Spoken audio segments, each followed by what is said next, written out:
Have you ever wanted to hunt monsters like Buffy the Vampire Slayer or the Winchesters from Supernatural? Join us as we explore Monster of the Week, the tabletop role-playing game that lets you do just that. Hello and welcome, heroes, to Crit Academy Dice and Dialogue. I am your host, Justin. I'm your co-host, Ian. I'm your co-host, Aelx. And I'm your co-host, Brandon. Man, am I excited to talk about Monster of the Week. What a great RPG that I didn't know existed. And if you're joining us for the first time or you're just interested in Monster of the Week, we're going to be delving into the basics of Monster of the Week in this episode. And I'm super excited to talk about it. First, we always like to start it off with our experiences of the game we ran. We try to run these games before we talk about them, kind of to give you guys our impressions of what we experienced. So I'm super excited to delve into that. Specifically, we want to talk about what makes it different than other RPGs. So we had a close friend of ours, Jack, ran a game for us, and it was awesome. And I had a real blast.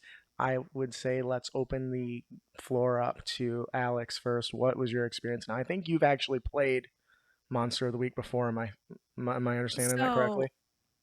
No, Jack has been begging me to play Monster of the Week. So big thank yous to Jack for running that for us. First thing that I want to say is if you liked the previous episode, which was Blades in the Dark, if you guys haven't listened to it, you should definitely take a listen. Yep. It's actually made by the same company. I can't remember. It's Evil Hat Games. Black Hat Games. Evil Hat Games. Evil Hat Games. Yep, Evil Hat Games. They really take a lot of the core elements. It really feels like there's a core understanding at Evil Hat Games where you allow the narrative to push the story along instead of like the story pushing the narrative along. And I think that it was incredibly fun. I had a very fun time. I played a teenager, which was very annoying. But I really thoroughly enjoyed it. I think my highlight to take away from this entire game is that it is really based on your character. If you want your character to be the main character, like you want all the characters to be the main character, this is the game for you. That's my big takeaway. That's a really great takeaway. I like that. I really had a blast. The one thing that I really liked about it is we really were able to kind of intertwine our characters in the way they interact with one another, which I really liked. Yep. Especially because it just started with, okay, tell me about your character. And then the next person just formed a relationship with that character, which was you and Ian. Your character was a bloodthirsty rat. Rare rat. You're still filthy little crawling thing on the ground. So Little. Well, big-ish. And so they formed a bond that he was some crazy psychotic dude that willing to let this thing drink his blood. I think wasn't I a key for something he wanted divine-wise? Yes. More like my character viewed you as somebody I could keep in mind, in the sense that if I want to keep pointing in the right direction, you were less of a threat to society. That was it. Drink my blood so you don't drink the blood of other people. That. So he was making a sacrifice for the greater good. And then Justin's character saw me drinking Ian's blood in an alley. And I gotta say, as a person who has mental health issues, you did a fantastic job playing a crazy person. Like, as a person who was crazy, you did a fantastic job. Wasn't playing? That wasn't an act. Well, thank you very much. I totally inspired my character off of the Ancient Aliens guy. Yep. I don't understand it, so it must be aliens. And so he had these conspiracy theories about everything, and it made it just so much fun to play that sort of character. Whereas I based my character off of Namani from Jujutsu Tyson, who was a very monotone, business-like character. So you did that very well. I think Ian could speak to this better than I could, but actually in the because he knew a lot of the characters that were on the playbook, but in the playbook that you get for basically making your character and like what your options you are, they actually had examples from like different movies and different shows, right? Yes. Right. Let's take a moment right there. Alicia can hear you without wearing headsets, and you don't know where the noise is coming from? Can you just talk for a few seconds about your day so Hello, we I can... am talking. This is me talking. I am talking right now. This is me talking. I have no idea why I'm Coming through a talking, but I'm phone? talking. It's your headset. Is it just that loud because he's off? This is me talking. From this. Coming from your headset. Maybe we need to turn your knob down. Do you have a knob? You don't have a knob. No. Knob. Okay. It's coming from his headset. Our mics aren't picking it up, though, are they? Okay, we're going to be quiet. Once again, tell me about your talk. How was your day? I seen your hands were blue the other day. Oh, yeah, my hands are blue because I dyed my hair again. I re-dyed my hair. Actually, if you want me to talk about something, yesterday I went to a Commander Fest, which is basically an all-day convention with like hundreds of people that play Magic the Gathering together, and it was so much fun. I got my ass handed to me so many times. It was great. Anyway. Awesome. I love Magic the Gathering. Played it for years. You played the Commander format yet? Anyway, Let's continue. Okay. So, yeah, it's not picking up in the mics. It's just his headset's really And loud. we should probably get to the bullet points. Yeah, we're still doing the first part, which is our experience. Okay. My experience was lame. Yeah, so tell us about your experience with Monster of the Week. I didn't get to play Why not? because I have family problems to deal with. Yeah. Wife, kids. That is actually, Kids. I wanted to ask Brandon, hearing us talk about, the supernatural element and like how it's very like pop culture-y. By the way, this game is set in 1986 in Prospect, Oregon. By default, yes. What? Yeah. Yeah. Very- How does this game sound to you, Brandon? Does it sound like crazy off the wall or does it sound like fun? Considering the fact that it takes place the year after I was born, man, that sounds like it'd be an awesome game. I was looking through it. I was really excited for it, and Jesse was having a panic attack, so I had to help. Yeah, you do what you gotta do. I know how that goes. So And- there... And for what was it, Blades in the Dark? I could see the parallels between this game and that game. Mhm. When I Yeah. was looking, I was like, oh, playbooks. This reminds me of the other game. And it is worth mentioning, too, that Monster of the Week is based off of Powered by Apocalypse, that engine. Which is, I think, both of those games use, right? No, I think Blaze in the Dark is its own thing. Oh. I could be The wrong. mechanics seem I similar. did Maybe it's not know inspired by. that. So, all right. So now that we've kind of I could be wrong, introduced, but- I think this is cool, especially if you like the Scooby well, it is supernatural, Scooby-Doo-esque type stories and mysteries. This is a really good way to do that. So, And there was a Scooby-Doo episode of Supernatural. so, That was amazing. so let's talk a little bit about the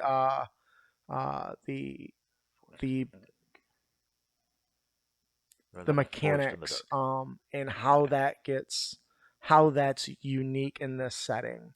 The one thing that I really, really liked is it uses a 2d6 system where a 6 is a success, but then like a 4 and 5 is like a mixed success, and a 3 to 1 is a failure. Am I remember that right? I think it depends. Yeah. Go ahead. Well, oh no, sorry. It's just that I remember that not only was a failure, but you also, one of the things that it specifically says is that you either have to divulge a piece of information to the enemy, or you have to you give something up Yep. whenever you fail. So it's more than just I failed to complete this task. I messed up so bad that now it helps the other side. Yeah. And that's fascinating. Outside of like critical fails where you hurt yourself, I think this is a much better mechanic. Yes. And as far as I can tell, too, just like no stat blocks for monsters. There's no dice at the DM rolls. There's no DCs other than what's set for the skills. It's just the player rolls. That's it, and the consequences depending on what your final total number is. Yeah, which I think is really cool. Now, how does that sound to you, Brandon? It sounds more punishing than Blades in the Dark was. Yeah, I would agree. Blades I in the would Dark was agree. the same kind of way, right? Kind Where of there was, similar, like 1 yeah. through 3. And I did check out Arco online. It didn't list Blaze in the Dark as a powered by Apocalypse game, Okay. so So I was mistaken. Sorry, internet. they're similar. They are similar. They're just not necessarily the same system. Yeah. So the thing that I really thought was cool, because you have mixed, Mhm. you still succeed, but at a cost, which we've talked about on Crit Academy more than once, success at a cost. And that to me is an easier way to keep the story going, but punishing the action. Yep. So let's say you roll to kick some ass. Quite literally, one of the moves. Yep. Now, it doesn't, the details of kicking some ass is whatever you want it to be, which is really cool. But when I envision rolling to kick some ass, on a success, I, kung fu chop something, knock it to the ground, beat it with a bat, slam it with a table, something like that. When I get a mixed success, I envision I beat it with the table, and then it kicks me back and I go flying through a window or something. But a failure is I go to hit it, I miss it, and it kicks my ass. So Way more. that's obviously in a combat sense, right? Yeah. It's like when you go to hit them and they grab you and throw you over their shoulder. Yes, they kind of jujitsu your ass. Haha. But outside of combat, what makes that cool is if you're seeking something out. Let's say so we saw this shadowy figure, right? I want to roll to see if I suspect him, right? What is it? Was that sharp investigation? I don't remember them Yeah, all. that's sharp. So I give a roll and I get a mixed success. What that means to me is I find something shady about him, but I'm mistaken. So I go up and reveal this guy. I know you're involved with this. And he's not. But now he wants to know why a 12-year-old boy is walking around a dark alley at 11 o'clock at night and now calls the police to come take me home. Yeah. And that, to me, is a far more interesting mechanic. What do you think, Aelx? I definitely think so too. I think that there's a lot more that you can do narratively with that kind of a mechanic. Also, I think this would be a great time. I don't remember all the details, but I think this would be a great time to talk about the luck mechanic. Kind of on top of Absolutely. this with the dice rolling. I think that's a good talking point because Does anyone remember it? I do, because I was trying to Okay. use as many as I could. Yep. Luck, you start with 7 on your sheet. You can check them off, but when you check off all 7, your character becomes doomed, and the keeper then goes out their way to kill you or Yes. get in your way. But The keeper is the person in control of the game. yeah, that's the game master. So So you know. Yeah. the luck basically means you automatically get a success on whatever the roll is. You right. changed your roll to a 12 or avoid all harm from an injury. And that is fantastic. But it goes from the keeper being the storyteller to literally controlling the villains and the situation in a way that it's designed to kill that particular character. And if I recall correctly, there's not really a hard guideline on how much luck you gain back between sessions. They more say, we suggest this, right? Yeah. Yeah. I don't know what it Mhm. was. I assumed early on that once you got doomed, you were pretty much walking zombie until something bad happened, like Final Destination shit. You might survive another day, but you definitely won't Then die. once you hit doomed, it was like they took one of the negative aspects of your backstory or something. Yeah. That does sound familiar. And the other thing, too, is each playbook, aka the classes, when you spend a luck point, it does trigger something else, too, which Mhm. is actually Which is why I never unique, right? used my luck point, because it's like, when you spend a luck point, you get a word, you get word for your mission requires something difficult that must be done by you urgently. It's like, considering I'm a guy who was given power by an angel, let's not screw around with that. That's funny. So overall, the things that really jumped out to me, and I think we'll really get into it in the next episode when we talk about character creation and all that, but was that everything you need to know as a player is on your character sheet, Literally. quite literally. And that makes it so easy to get into. Just to drive that point home, I went to their website, and by the way, they have lots of PDFs you can download that are quite useful. I printed off this 2-page cheat sheet that basically lists every action that every character has access to. Yeah, because you get specific actions based on your playbook. Yep. And then there's generics called basic moves that everyone can do, such as kick some ass. Yep. And then I print off my playbook, which is literally only 2 pages long, which literally tells you how to build your character right on the sheet. Yep. It's You- quite You only need to fill out on the sheet. So, in other words, you can print off these 4 pages, hand them to any person, even if they have not read the rule book, give them 2d6 and say, you're ready to go. And that to me is a huge open gateway to entry, right? Yep. That was one of the first things I noticed when I was reading this book. Was because when we did Blaze in the Dark and the one before then, what was it? Numenera. Numenera. Cipher system. I was looking through all those books, like, okay, I need this and this. Do I need to go here? I don't know. I think was it within the first page? It said, hey, if you're a player, go to this page. Yeah. Ian's trying to take his paper. That was super helpful. Yeah. It's like, oh, cool. No. Oh. If you're a player, you just need to read these pages.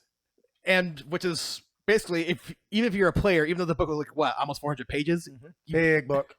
You That was basically intimidating. only read about 12 pages, especially if you only picked one playbook. And I do want to think, even before you read specifically, it gives you general guidelines of what each action is and gives you a general guideline of what each playbook is. Yeah. And in fact, with each playbook, they even gave you 2 character examples. Like, once again, I chose the Divine, and the 2 character examples they gave was Castiel, an angel from Supernatural, Mm-hmm. or Michael Carpenter, who was a member of the Order of the Knights of the Cross from the Dresden Files. Yeah, that's actually maybe that's something worth touching on. Yep. Bless you. Thank you.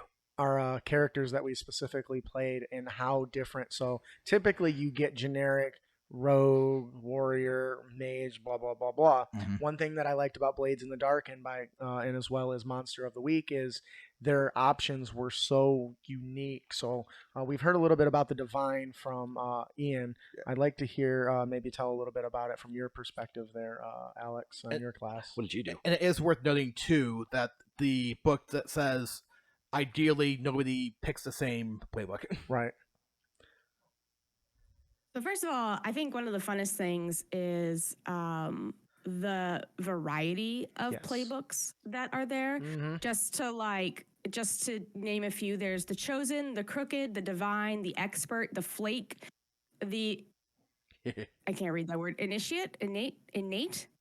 I don't know which word that is. Initiate. The monstrous initiate, the monstrous, mundane, professional, snoop. There are just an amazing amount of character options within such a loose game. It's incredibly impressive to me. And the one thing it does that other games I don't think typically do is it encourages you specific types of play styles for that playbook. Yes. Right. And I think that that's different than other RPGs, right? Because a paladin, for instance, in D&D used to be expected to be this holy knight. Mm-hmm. They moved away from that. So now it's, if I want to play an assassin, I don't have to be an evil assassin. Yeah. Right. But their book still says this is typically what somebody does. In Monster of the Week, it encourages you to stick to some of those themes because your powers and abilities and stuff tie into that particular theme. Yep. And I actually think that's one of its strong points. Sorry. So why don't you tell us about your character there, Alex? So obviously we'll get into this more in the next episode, but I played Maddie, who was monstrous, and one of the monstrous ones that you were able to choose, because there's several monstrous breeds. You can choose your own, but there's some guidelines. I decided to choose werewolf, except I decided to be a were-rat. And actually, it was very interesting because what was given to me as options on the character sheet really did develop the character. Yep. Instead of me developing the character first and trying to fit it onto the sheet. And I would definitely recommend going with the character sheet instead of against the character sheet, you know? I really enjoyed it. I thought that it was a lot of fun. And I thought that one of the things that's very interesting is you get very powerful abilities very early on. Yeah. So I was a shapeshifter. I turned into a rat, and that made my life a lot easier. And that made the whole game a lot, there was a vital part of the game, but it somehow, because there's not so much mechanics, there's nothing to break by having flying or having shape-shifting, which is cool. So that's kind of my takeaway. Kind of in a similar vein, how basically you had your choice of natural weapons or abilities to pick from. I was basically given a very short list of just pick one of these weapons, but they're all basically +3 holy weapons of some kind. Uh-huh. And I think that gives you a little bit of versatility on how you want to play your character. Yep. Like, I totally, if I had taken the dot vine, I'd totally be that crazy churchgoer who's trying to throw the book at you quite literally. And that would be my holy weapon. But anyway, so all of this stuff kind of combines to build a Scooby gang or a group of hunters that either are seeking out monsters or happen to be so twisted and tied into it that you stumble across these supernatural events that other people might just kind of explain away as the wind or shadows or something like that. But your characters are in the thick of it. Me, I played the Flake. This character is very paranoid, a conspiracy nut, and everything wrong, but wrong with just making stuff up and trying to connect the dots. And that was actually one of my powers, connect the dots, where I could ask questions directly about the scenario to the keeper, the game master, and then they had to provide feedback. Problem is you have to roll to determine how many of those you get. So if you roll poorly, I got one. I got one for the whole game, but I could get up to 3. So there's a sense of when you play it, every different session means the amount of resources you have access to might be slightly different, which I thought was kind of cool. And I also do want to note, too, is how you gain experience. You basically get experience by rolling crap. Yes. Like, you gain 1 experience points for every time you roll 6 or less total, which I would assume means you take your modifiers into account depending on the roll. But You level up by doing bad. Yeah. And once you get 5 experience, you can then spend it on various improvements that are, once again, noted in your playbook. Yep. Which, once you hit a certain amount of improvements, you can then tap to advanced improvements. And I do want to note that on the Divine anyway, 2 of my options are take a move from another playbook. See, that's really cool because their playbooks are so different. Yep. And the access moves they have. Though I accidentally put the wrong one on mine. I had to change it mid-game.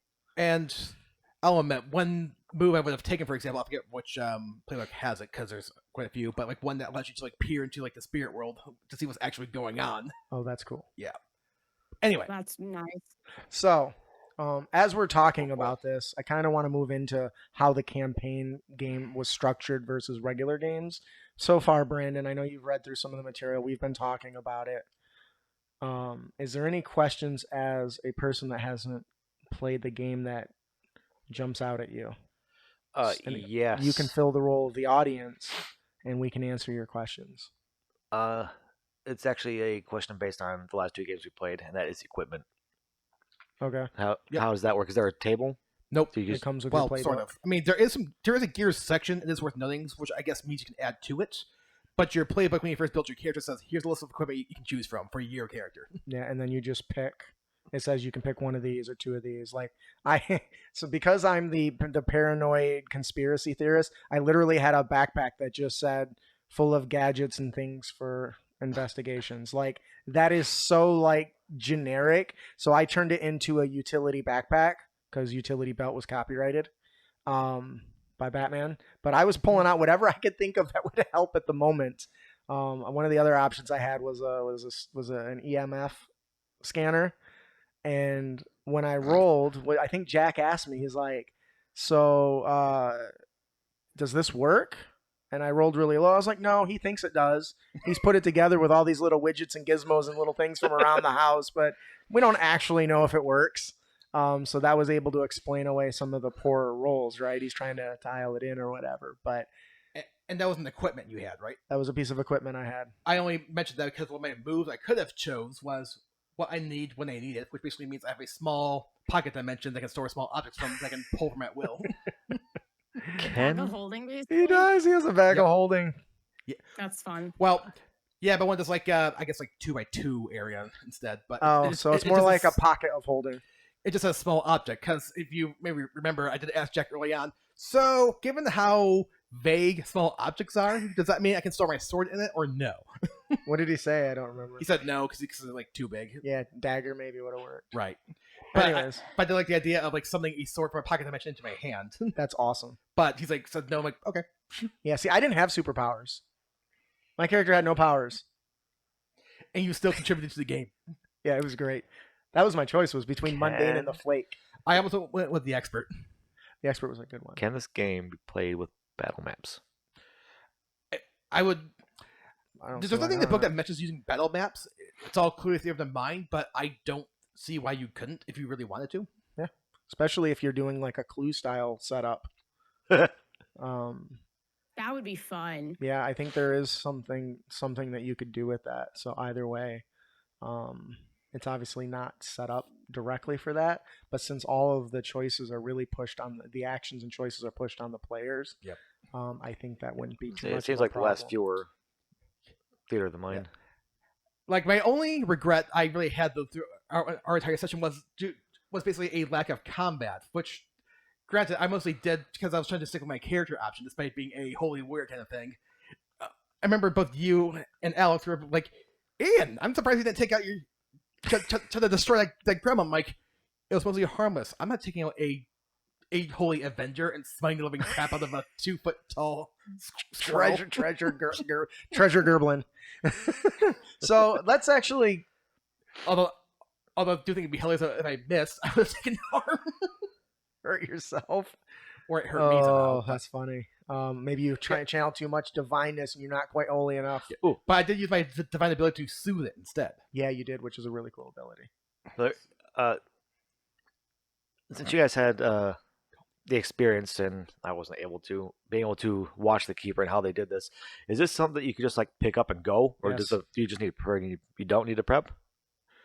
Is it like We super had a low prep time? discussion Like, about whoop. that before we got started. But that might be a more appropriate topic for a later episode, though. Yes, but I think in the short term, yes, I think is the right answer. Yeah. But we're going to discuss that more in detail in episode 3 Yeah. when we talk about being the keeper, game master, and advanced tactics and best way to run.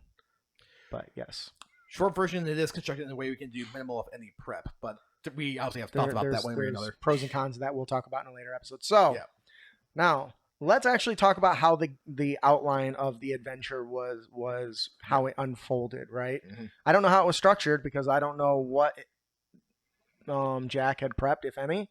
And from what I understand, he's very much a wing it kind of guy. Jack is very much a no prep DM. Well, Woo! considering more No than prep. once I had told him, send us anything you need us for the prep, and he's like, okay. I was like, hey, you're gonna send? Yeah, I'll send something to this channel. Hey, I ain't got anything. Oh, that's fine. Okay, fine. We all created our characters and went. So, it really unfolded in an interesting way. Yeah. We were set in Prospect, and he made it very clear. I don't know much about real Prospect, so we're just gonna assume it's a lot like what was that stupid show with Eleven in it? Stranger Things? Stranger Things, right? Imagine that kind of setting, right? And we have met each other. We're looking for trouble, basically, and Yeah. I think we just went to eat. We did. We just Yeah. went to eat. We just went to eat. In a rundown van. Yeah. He didn't even give us a nice van. Yeah, it's all beat up and stuff, and it was pretty bad. We go in to eat, of course, because Riley Jenkins is just paranoid as hell. The men in black are chasing him. He's watching for chapters. He thinks the guy across the street is stalking and watching him. I still think it's hilarious when you take a picture of him saying, "See, I just took a picture of that guy. He didn't show up in the film." It's all fuzzy. Me. It's a Polaroid picture. You need to wait 2 minutes. You gotta wait for it to clear up. And he's not a good photographer, so he's like shaking when he takes the pictures and everything. So nothing he actually takes a picture Brian. of turns out. My alphabet soup sending me a message. It says, "Ooh, Peter, those are Cheerios." But the Actually, team ran with that. I still find it hilarious that your character one being paranoid about being chased by the men in black, but the men in black who actually approached me at the end of the Yeah, game. what the hell's that about, Jack? They see me as an actual threat. No. Yeah, right. So What? the Men in Black were in the game. I made them in the game because That's- when I started talking about it, he started talking about he's always nervous. There's people in black suits watching him and all this other stuff. And there was a guy sitting across the way, which wasn't there. I just said he peeks over and sees a guy sitting on a bench and then starts freaking out that his eyes blink the wrong way, which is totally ripped right from Men in Black. Yep. And because that's what was coming to my mind, that was in my head. But the whole team went with it. They, he's ducking under the table, looking through the different blinds, Neuralizers. and the story just kind of unfolded from there. Yep. And I don't even know how it got into the I kind of regret not having Jack in on this conversation somewhat, just to pick his mind about the pick whole his thing. brain about it. And be like, yeah, I made it all up. I kind of regret it. Anyway, so as we get in, we've established the setting, and he introduces the NPCs in the area, and including the goofy guy I was watching, and Aelx is just trying to order a bunch of wieners. sausages. The fuck. I It's the same had thing. two motivations. I had two motivations. One, get sausages because meat satisfies that blood craving a little bit. And two, go on a date because I decided she had never been on a date before. Yep. And so I tried to go on a date with Leslie. Yeah, And it totally didn't ignores work. poor Riley. Like, what the hell? And I'm still kind of amused by the fact that he was like, Riley, keep in mind, the waitress is not on the menu. Either menu. That's funny. That was really funny. I'm not going to lie. Yeah. So, that was really so the scene is set, and once again, I don't know how much, if any, of this is prepped, but it ended up stumbling into the waitress complaining that people stopped coming to a restaurant because shit's disappearing. Yep. So we start asking questions and stuff, right? Yep. And the event starts to unfold while we're there. Stuff's disappearing. Yeah. We're confused as hell. I think everyone started asking the right questions. We discovered this little invisible gerblin. Yep. It stole Ian's cufflinks. It stole his character's cufflink. After the old man's gold watch is stolen. Yep. So this story started unfolding while our characters were there, and it was intriguing because I don't have any previous knowledge of this game, so I can't say, "Oh, I think it could be this monster," which is something that, unfortunately, while I try not to do, I do when I play. I do. I do when I'm in like a game like D&D, right? I instantly start, what could it be? And of course, I took that and started just rambling about what Riley thought it could be, and he stumbled on pixies. And the best part is they could not accuse you of metagaming because you're in character. They're mischievous. You know, he says he's got all these books. He's pulling books out and stuff and connecting all the dots and everything. And actually, I think you two actually discovered where it was at because it took your cufflinks. Yep. And then her character turned into like a rat and then went and started sniffing around and found the invisible damn thing. Yep. And now, when I think Monster of the Week, I think big. We're gonna kick its ass. That's what I was thinking. Yeah, that's what I went in, even though I rolled a character with no powers at all. But that's not what unfolded. No. Now, did it not unfold that way because of the kindness that Aelx character was showing this thing when she discovered it? And mine. Oh, were you kind to it? Yeah, you didn't slay it, so I guess Hey, you must have been. I literally yanked the cord so that y'all pulled it out of the window, and I said, Hugh, all yours, expecting Hugh to beat it the fuck up, and then Hugh didn't. So it really wasn't my kindness. I just trapped the thing. Because I actually, once again, I used my Stu's ability. Yep, you soothe. Soothe. And you were able to call him down, and then we spent way too much time trying to see if we could talk to this damn thing. In the end, it just came. It doesn't understand you. It looks nervous. It's kind of relaxed now after being soothed, but Yeah. like it doesn't talk. So we're like, is it bestial? But it's hoarding items. We found its hoard like in the attic or something. But it disappears every time the lights come on. So it's a goblin? It's a treasure gerblin. So essentially what it was is in the back office, Yeah. if the light was on, if there was light on the hoard, you couldn't feel, the hoard wasn't there. And there was all these bits and bobs that I was running around on. If you know, a lot of stuff. But if you turn the lights off, there was all of a sudden, the hoard was there again. And you could and it felt like I was up to my knees in this hoard. But if I open the door while in the dark and start shoveling the hoard into the front room, the hoard, as it reached the light in the front room so that Leslie could keep the bar open, which didn't happen. But if we could save the Why she didn't wanna bar, date you. it would I know. Yep. I know. It I would didn't get my date. disappear. Anyways, it would disappear as I would Diner, bring yeah. it into the front. And so basically what I think Jack, because I meant to ask Jack where he got this from. I think the gremlin was, because it might be the what's that puppet, the puppet movie from the 80s? Chucky? Child's Play? Gremlins?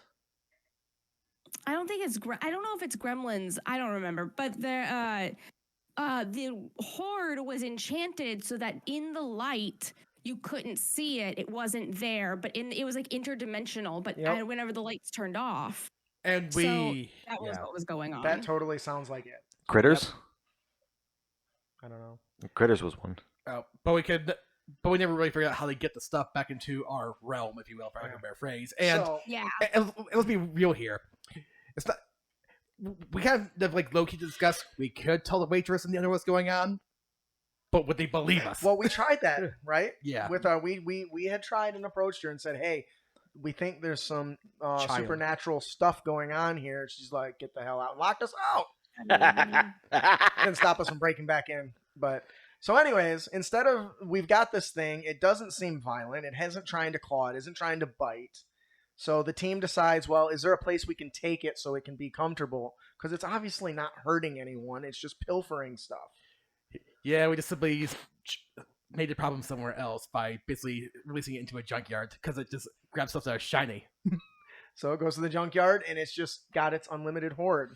And now, then the junkyard starts shrinking. Yeah, I think there was some story in the epilogue that talked about how they were interviewing somebody. The new local news was interviewing the junkyard about, man, you're doing a really good job of recycling or getting rid of stuff. It's really shrinking, but really, just in daylight, you can't see it. But anyway, so to kind of circle back to the whole point of this, I went in with the expectation of fighting a monster of the week a la Supernatural. Yep. What ended up happening was not what I expected. We basically did a supernatural equivalent of trapping a raccoon and releasing it into the wild. Yeah. That is such a great example. The creature itself. Go ahead. Oh no, I was just saying that is a really good way to say it. And that opened up my eyes to the fact that when we say monster of the week, we're not saying big, terrible, stompy, lizard thing. But they can be. But they can be. But the fact that we did something that wasn't what I expected shows that there's so much more to the concept than just go out, hunt, kill monster, and get back for lunch, Uh-huh. And I was really impressed by that whole overall concept. I do think that there was a lot of fun to be had. I do wish we would have got to experiment a little more with the combat. Yep. But the combat is still more narrative driven than what I'm used to. Yep. But I think that makes it more engaging, right? I think there's a plus there. Because even in Blades in the Dark, I did try to briefly force some combat, but that was just more like, I just want to try this out. Yeah, and I thought you would do that in this one. And You're kind of my go-to force combat dude. And let's be real here. That character was definitely a thug, so that fit that character in that situation to a But T. not the one you picked this time. So, okay, Brandon. So once again... It's like, in this case, it's like, I'm not going to shoot this... Is a supernatural equivalent to a scroll with a bazooka? Overall, we've kind of touched on what the game was like, what we did. Does that sound like a Supernatural episode to you, or a Scooby-Doo episode? Yeah, it does. I don't know about Supernatural. I need to actually sit down and watch the show. I haven't seen it yet. Missing out. What's kind of funny is I actually watched the entire series, and now Gigi's, like my girlfriend's, is now watching season 1, and I'm sitting here going, wow, they really ignored a lot of the stuff they put in season 1 in later seasons. I feel like they started off more serious, and then... Well, my like, F it. We've jumped the shark. Well, I think part of it, too, though, was the original creator planned for 4 seasons, and it kept going because it was hiding the ratings, and it does now was like, more. And ended up being 15 seasons. Yeah, I think we stopped at the 15th season. We haven't seen it. So, overall... Is there overall, what is your thoughts on this? From an outsider perspective, just like our listeners. From the outside looking in. I really wish I had a chance to play it. You were missed. The twist, yeah, fuck you. The twist. It seems like it would have been fun because, like I said, when you say Monster Week, I'm thinking of something gargantuan that's gonna be like this epic battle you're gonna do at the end of the game, and it turned out to be some little treasure goblin. And I think honestly, that was my favorite part of it. Made it awesome for me. So, Aelx, do you have any final thoughts? Damn it. Just sitting here talking about this, made me realize. We're talking about all of these TV shows that Monster of the Week reminds us of, and that kind of made me realize, this could be a really good episodic game. Mhm. This would be a good game for people who can't sit down every single week and play Right. if they can only get like a couple of days in. But this would also be a good campaign for the days that when somebody calls out or somebody is missing and you don't want to continue the D&D or the Pathfinder without them.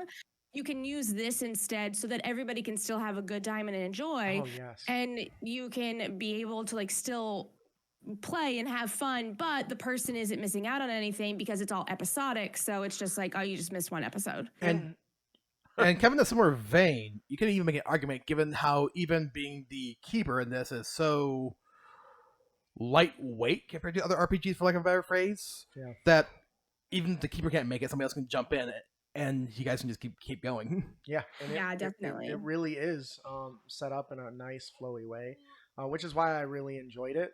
Yeah. Especially, and I know I've said this before in the other light RPGs we've covered. Wait till we get to Pathfinder too. But the fact that if you're busy all the time, you don't always have the time to prep the hours that go into it. And I'm sure any GM that's run Pathfinder or D&D can attest to sometimes more work is required for those. Somehow Brandon makes it work without doing anything, but that's a very rare skill. Or even in a very crunchy RPG, even the players might have a hard time reading through all the material to make a optimized character, for lack of a better phrase, without getting much experience in. Yeah. So I think these are done in a way that it's fun, and it produces a lot of enjoyable and entertaining experiences.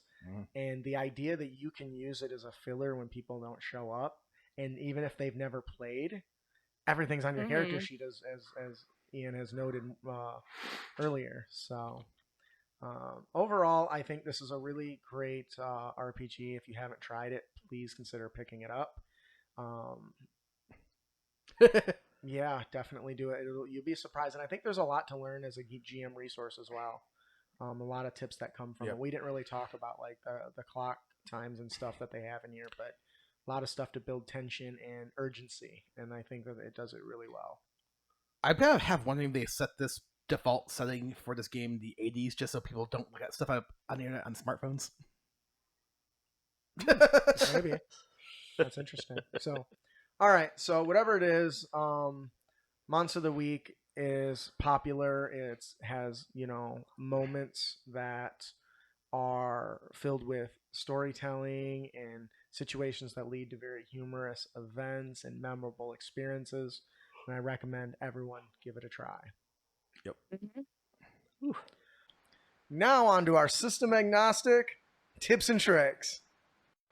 Today we're talking Monster, the Rage Blade Goblin, you guys. I am super, super excited for this monster.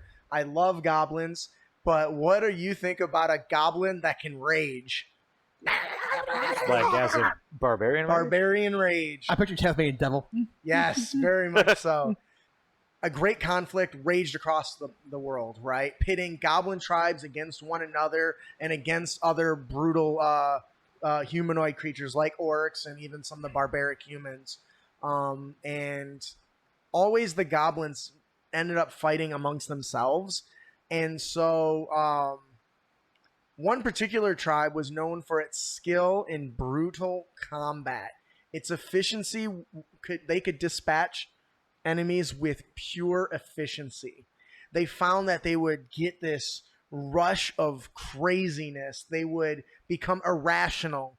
An arrow to the shoulder wouldn't stop them. 2 arrows to the knee wouldn't stop them. It's almost as if the pain they couldn't feel it. And some people thought that they might be some sort of magician, right? Where they could harness something that would weaken and dampen the pain, right? They became fierce in battle, and they fought with an undeniable ferocity. Their battle cries would echo across the field, and if you heard them coming, everyone knew to hide or flee. Now, let's talk about what makes the Rage Blade Goblin so interesting. First of all, the rage mechanic. So if you're not playing D&D, It basically reduces all non-magical damage by half for the most part. It's an oversimplification. And enhances offensive capabilities. But they can do it a limited number of times, right? And it lasts temporarily. So usually like a minute or one encounter, right? First of all, what do you guys think about giving a goblin rage? First off, that might mean you won't be able to one-shot them for a change. That's the big one. You can't one-shot them, right? To me, that is very, very fantastic because they're so easy to kill in most cases. I just think it's fun because it sounds like I just want to see a little green buzzsaw running around. Well, that would be the Rage Blade Goblin. No care for itself. It just runs and swinging until it can't swing no more. Yep. And when I say rage, it's classic barbarian type rage. It's uncontrollable. It's irrational. Can even attack its own allies, right? Which is also why they keep their numbers smaller. They're constantly getting to fight. So that's one of their core unique features. But I wanted something more than just the rage, right? So instead of giving it multi-attack, I wanted it to be able to chain swings together, specifically the amount of damage it does. So instead of giving it multi-attack like most monsters, every time it rolls max damage on a damage die, it can roll the die again. That means it actually benefits from having a D4 as its main weapon. Yes. Because that means it has a 1 in 4 chance of doubling its damage. Yep. It has a 1 in 8 chance of tripling its damage. No, it actually wouldn't be 1/8, it'd be 1/16, I think. Yes, correct. So, what do you guys think about that mechanic? Okay, I have two things to say. One, whenever you say chain, I really, you know how like in Legend of Zelda, Link swings it around in a circle and just circles and circles and circles. That's all I can think whenever you say chaining.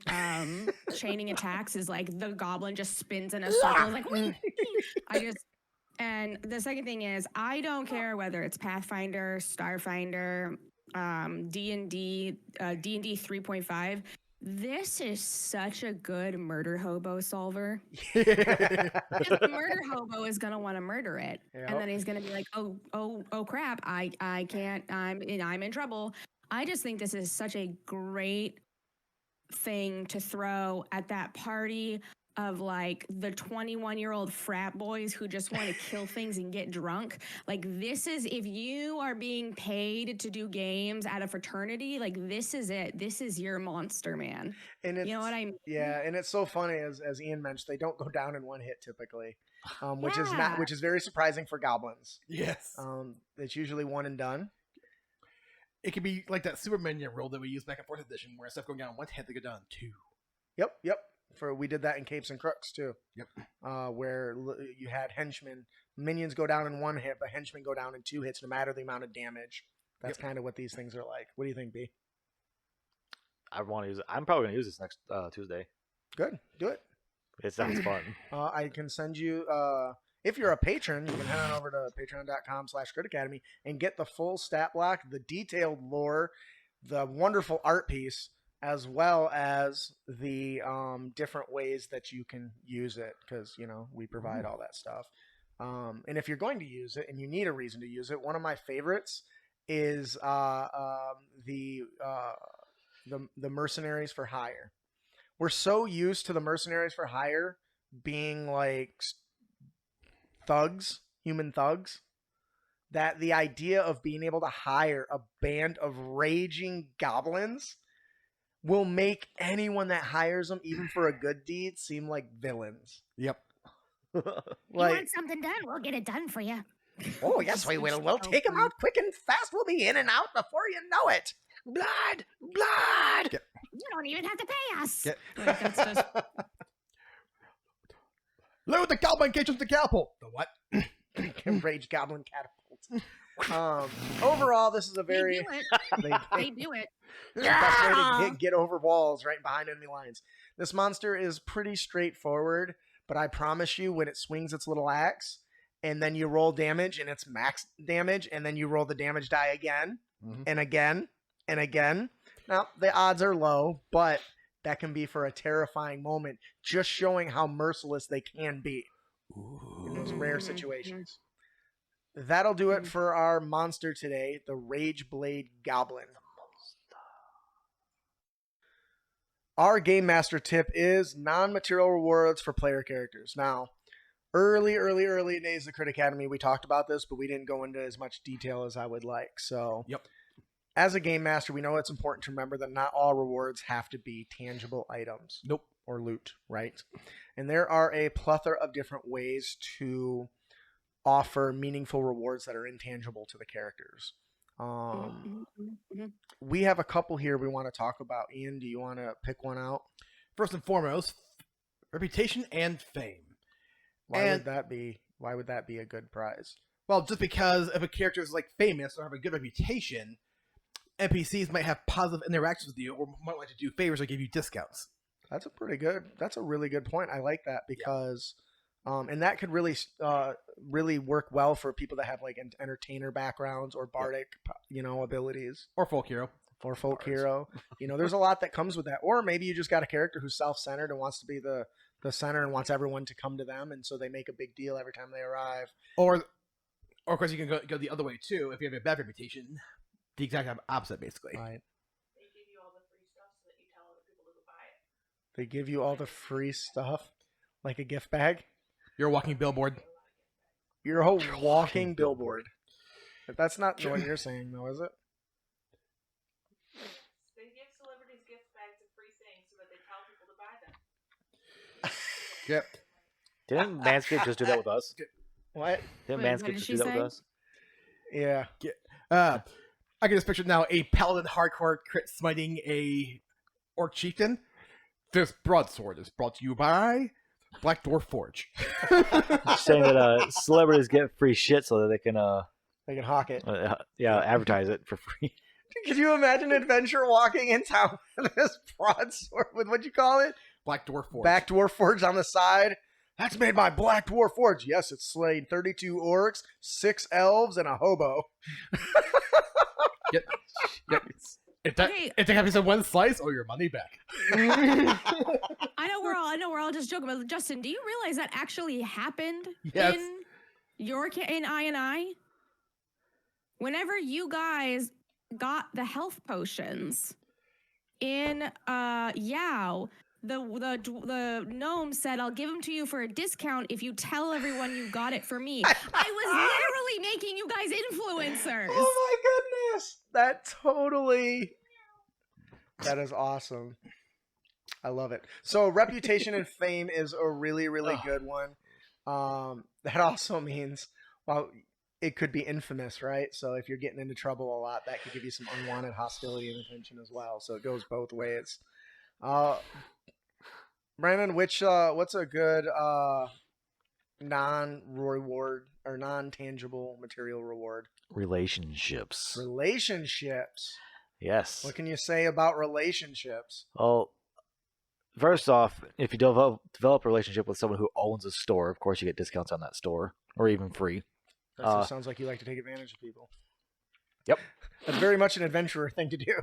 Okay. Or if you're the helpless romantic and you want to have that relationship in your story or in your backstory or in your character, you can have it. One of my characters or players does. And it's so influential to him to the point to where she was fired from her job as the Sentinel of Waterdeep while they're out doing their adventuring because her dragon that she rides says, "I don't think you're fit to be doing this anymore. It's too dangerous. So I need you to not be my rider no more." She's like, "What?" It's like, "Yes, I want you to go back to Waterdeep and retire." Well, the party's power hitter, the guy that does so much damage, that's his wife. When she went to Waterdeep, he went with her and retired. So now the party's kind of screwed because their heavy hitter just left. They're like, you know what? I don't think I want to die in the battle on the volcano with an evil sorcerer. Thanks. I'm done. Yeah. I've got enough wealth. I think that's a really good idea. And I think Aelx does this really well in her stories, tying in important backstory relationships or developing new relationship with interesting. Like there's a very iconic character, a half giant that we all just, or not half giant, it's full giant, half giant. I don't remember. He's half ice giant, half hill giant. Okay, and he is absolutely adorable, and helping him is more of a reward than any flaming weapon. All right, we have so much fun. Yep. And I think you do such a wonderful job with that aspect. Aw. So as game masters, that's an important aspect of the game, especially if they write something into their backstory. Like maybe the rescue mission. I think in the default D&D pre-gens, the rogue has one called for the red brands, right? And an ant. And the ant gets kidnapped and you're incentivized to go help her. That's your reward for taking on the red brand, saving your family member or whatever. But I think that's a really good one. Aelx, is there any other non-material rewards that GMs should consider giving to their players? Well, my two favorites are relationships, but he explained relationships, so I'll explain personal growth. Okay. I cannot explain to you how much it means to a player to experience pieces of their backstory in the game and be able to expand on their backstory.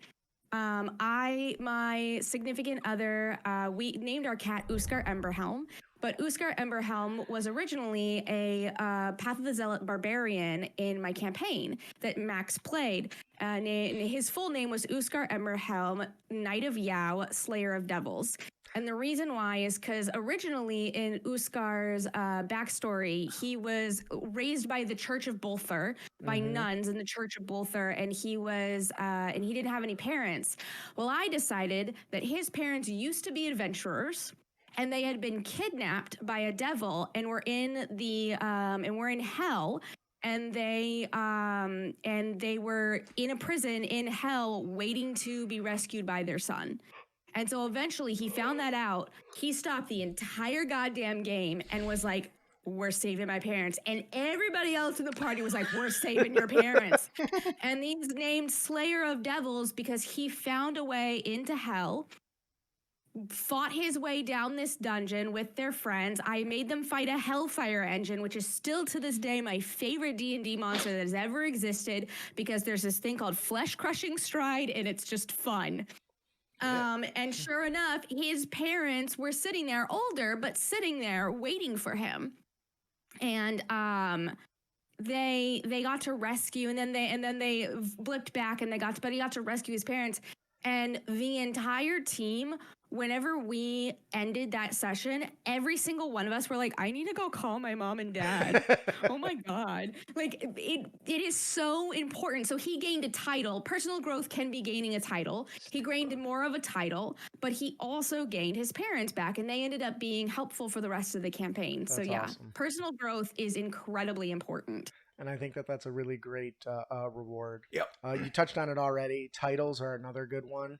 Power and influence that can give us access to resources that they wouldn't otherwise have. Maybe there's a hidden library within the Candlekeep that's only for people that have slain a dragon or something like that, So you can expand on all the rewards aside from just loot. Don't get me wrong, loot's great. Loot's fun. But a signet ring that allows you access to a secret society and the benefits that come with it could be just as valuable as any magic ring, especially when you're tying it into the story and ways to learn more to conquer enemies. So I think that'll do it for our Game Master tip, non-material rewards. Join us in 2 weeks as we discuss creating and running Monster of the Week campaign. If you enjoy the show and you would like to support us, visit us at critacademy.com, follow us on social media, and if you follow us on social media, once a day, go visit that page, because Facebook and Twitter doesn't show anything to anyone anymore. So take a moment, go and just read through a couple of our posts, like, comment, share, review, all that jazz. Subscribe, ring the bell, all that jazz. All right. That'll do it for our show. I am your host, Justin. I'm your co-host, Ian. I'm your co-host, Aelx. I'm your co-host, Brandon. Thanks for listening. Have a fun on your adventures, and don't be a dick. Don't be a dick.